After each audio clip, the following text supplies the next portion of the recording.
संबंध। इस प्रकार भगवान के मुख से उनके जन्म का तत्व सुनने पर यह जिज्ञासा होती है कि आप किस किस समय और किन किन कारणों से इस प्रकार अवतार धारण करते हैं। इस पर भगवान 2 श्लोकों में अपने अवतार के अवसर, हेतु और उद्देश्य बतलाते हैं।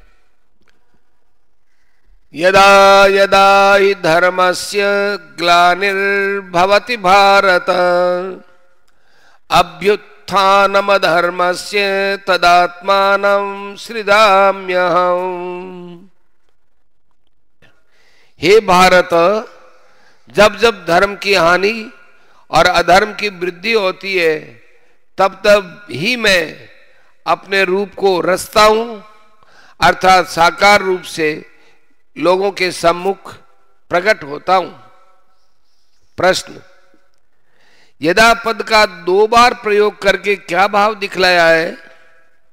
उत्तर: भगवान के अवतार का कोई निश्चित समय नहीं होता है कि अमुक युग में, अमुक वर्ष में, अमुक महीने में, अमुक दिन भगवान प्रकट होंगे, तथा यह भी नियम नहीं है कि एक युग में कितनी बार किस रूप में प्रकट होंगे।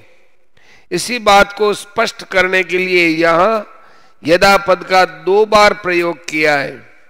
अभिप्राय यह है कि धर्म की हानि और अधर्म की वृद्धि के कारण जब जिस समय भगवान अपना प्रकट होना आवश्यक समझते हैं तभी प्रकट हो जाते हैं। प्रश्न: वह धर्म की हानि और पाप की वृद्धि किस प्रकार की होती है कि जिसके होने पर भगवान अवतार धारण करते हैं?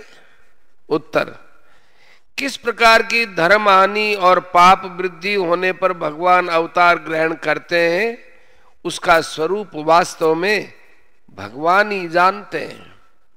मनुष्य इसका पूर्ण निश्चय नहीं कर सकता, पर अनुमान से ऐसा माना जाता है कि ऋषिकल्प, धार्मिक, ईश्वर प्रेमी, सदाचारी पुरुषों तथा निरपराध निर्बल प्राणियों पर बलवान और दुराचारी मनुष्यों का अत्याचार बढ़ जाना तथा उसके कारण लोगों में सद्गुण और सदाचार का अत्यंत ह्रास होकर दुर्गुण और दुराचार का अधिक फैल जाना ही धर्म की हानि और अधर्म की वृद्धि का स्वरूप है।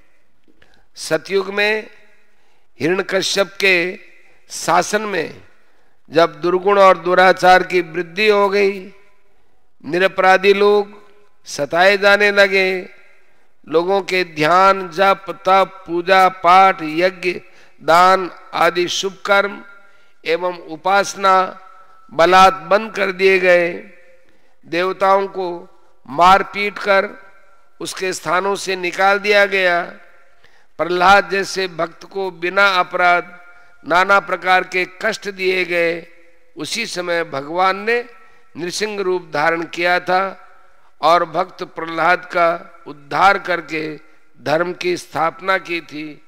इसी प्रकार दूसरे अवतारों में भी पाया जाता है।